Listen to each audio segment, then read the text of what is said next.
If you want to disable two-factor authentication on Zelle, follow these straightforward steps to ensure your account settings are updated. Step 1. Open the Zelle app.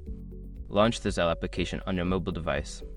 Make sure you are logged into your account to access the settings. Step 2. Access account settings.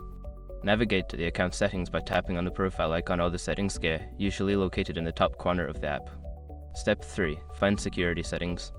Scroll through the settings menu to locate the security or privacy section. This is where you can manage your authentication preferences.